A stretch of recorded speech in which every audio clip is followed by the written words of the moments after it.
Jai Hind Defense aspirants, welcome back to my channel SSP Success. Today we are going to cover an important topic which was in news, and that is Secretariat for 2023 G20 Summit, and it is very important for your SSB and AFSB point of view in terms of lecturate. So before moving ahead, I would like to tell you guys about our PP and DT batches. See guys, we were receiving a lot of queries, so हमने next batch के लिए enroll करना शुरू कर दिया है. So जो timing available है that is 6 to 7 pm, 7 to 8 pm, 8 to 9 pm. इसमें बैच में क्या होगा, देखो daily practice session would be there, one on one feedback would be given, narration practice, group discussion और एक पिक्चर पे मल्टीपल थीम्स आपको बताई जाएगी. मंथली सब्सक्रिप्शन है 399 और प्रीवियस बैच स्टूडेंट की है 299. सिर्फ 15 स्टूडेंट्स होंगे एक बैच के अंदर. So start enrolling yourself before we run out of the seats, और काफ़ी सारे सीट्स तो भर भी गई हैं. See guys why it was in news G20 का टॉपिक, देखो यूनियन कैबिनेट ने जो है प्रोसेस शुरू किया है बिल्ड करने के लिए सेक्रेटेरिएट को, जो कि लुक आफ्टर करेंगे अफेयर्स जो ऑर्गेनाइज किया जाएगा G20 समिट 2023 में. इंडिया जो है, इंडिया इंटरनेशनल बॉडी को स्टीयर करेगी कैसे, प्रेसिडेंट बन के फ्रॉम 1 दिसंबर 2022 टू 30 नवंबर 2023, जो कि लीड करेंगे G20 समिट को, जो कि होस्ट किया जाएगा. सेक्रेटेरिएट फंक्शनल रहेगी फेब 2024 तक, और ये सेक्रेटेरिएट के हेल्प से जो है लॉन्ग टर्म कैपेसिटी बिल्डिंग मिलेगी, जिसमें नॉलेज एंड एक्सपर्टीज आएगी, इंडिया की लीडरशिप दिखेगी ग्लोबल इशू पे और मल्टीलेटरल फोरम. इंडोनेशिया अज्यूम कर रहा है presidency of G20 in December 2021. Means पिछले से पिछले मंथ जो है किसने अज्यूम किया है, इंडोनेशिया ने प्रेसिडेंसी को अज्यूम किया है G20 की.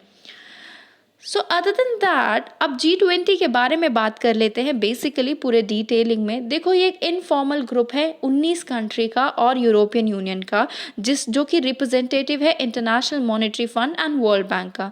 इसका कोई परमानेंट सेक्रेटेरिएट या हेडक्वार्टर नहीं है. जो मेंबरशिप है वो कंप्राइज होती है mix of the world's largest advance and emerging economies की, जो रिप्रेजेंट करते हैं around 2/3 of the world population, 85% of the global GDP, 80% of the global investment और 75% ऑफ द ग्लोबल ट्रेड. इसके जो मेंबर्स है that is Argentina, Australia, Brazil, Canada, China, France, Germany, India, Indonesia, Italy, Japan, Republic of Korea, Mexico, Russia, Saudi Arabia, south Africa, Turkey, United kingdom and United states and European union.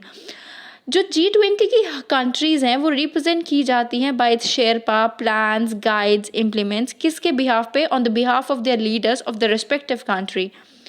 अगर current जो commerce और industry minister है that is G20 sherpa of the India. Okay, आप map में G20 countries को देख सकते हो कैसे G20 इवॉल्व होके आया है. देखो ग्लोबल फाइनेंशियल क्राइसिस हुए थे 2007 से 2008 के बीच में, जिसके बाद जो है G20 की जो रेपुटेशन सीमेंट हुई और ये प्रीमियर क्राइसिस मैनेजमेंट और कोऑर्डिनेशन बॉडी बना. यूएस जो हेल्ड करता है जिसने हेल्ड की थी G20 की प्रेसिडेंसी को 2008 में, उसने क्या किया, एलिवेट किया meeting of the finance minister और central bank governors to head of the state, resulting is the first G20 summit. जो समिट है वो Washington DC, London and Pittsburgh पे सेट हुआ था for set the scene for the some of the most durable global reforms. देखो ये क्या करता है, ये ब्लैकलिस्ट करता है, लाइक ब्लैकलिस्टिंग स्टेट. मतलब देखो क्या होता है कि बेसिकली जैसे अभी रशिया और यूक्रेन के बीच में लड़ाई हो रही है ना, तो ऐसी ऑर्गेनाइजेशन क्या करती है कि ट्रेड नहीं होने देती, सैंक्शन लगा देती है. अब रशिया पे हर कंट्री सैंक्शन लगा रही है, तो ऐसी ऐसी ऑर्गेनाइजेशन जो है वो एक तरह से वॉच डॉग का काम करती है, सैंक्शन लगाती है, वो इम्पोज कर देती है बैरियर्स. ठीक है.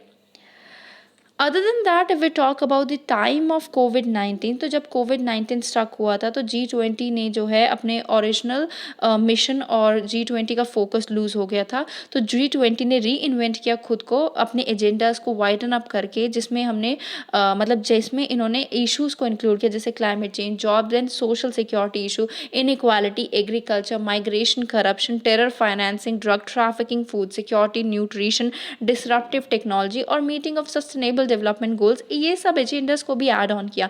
रिसेंट टाइम पे G20 ने जो है राइट कमिटमेंट की है आफ्टर द पैंडमिक, बट अभी भी देखना बाकी है whether they will be able to fulfil their agenda और नॉट।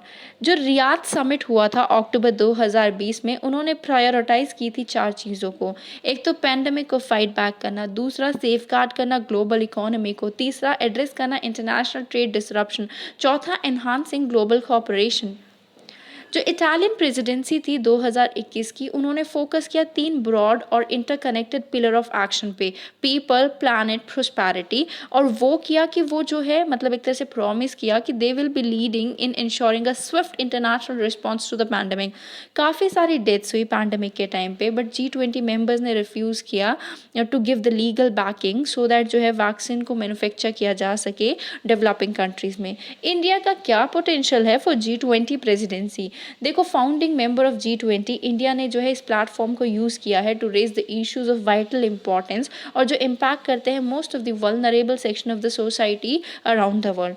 बट जैसे ये अनएम्प्लॉयमेंट का टॉल बढ़ता जा रहा है और पॉवर्टी भी बढ़ती जा रही है डोमेस्टिक पोर्शन पे, तो मतलब अब जो है लीड लेना काफ़ी इफेक्टिवली ज़रूरी हो गया है।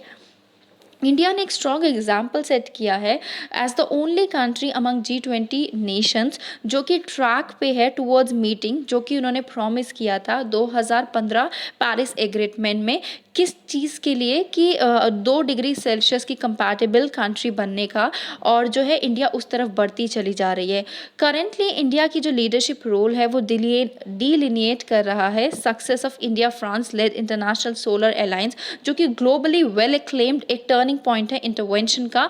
किस चीज़ के लिए? रिसोर्सेज को मोबिलाइज करने के लिए, एक तरह का प्रमोट करने में और डेवलपमेंट करने में रिन्यूएबल एनर्जी का। अगर विजन की बात करें सेल्फ रिलायंट इंडिया और वी टॉक अबाउट आत्मनिर्भर भारत इनिशिएटिव, तो वो भी एक इम्पॉर्टेंट या फिर कहीं एक्सपेक्टेड रोल प्ले कर सकता है न्यू इंडिया को ट्रांसफॉर्म करने में ग्लोबल पैराडिगम में, और जो कि काफ़ी इंपॉर्टेंट और रिलायबल पिलर है वर्ल्ड इकोनॉमी के लिए और ग्लोबल सप्लाई चेन के लिए भी after the aftermath of covid crisis.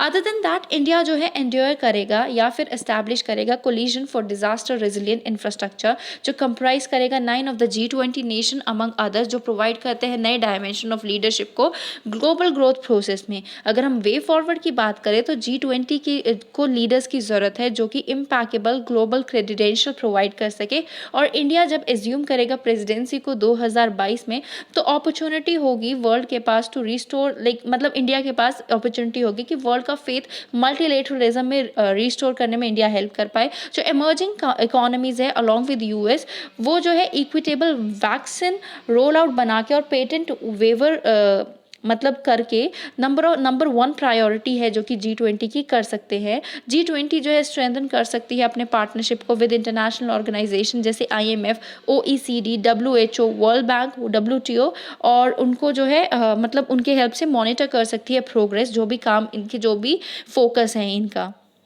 So guys, that was all. I hope you liked the video. If you like it, do like it, share it and subscribe our YouTube channel SSP Success. Thank you guys. Bye bye. Take care.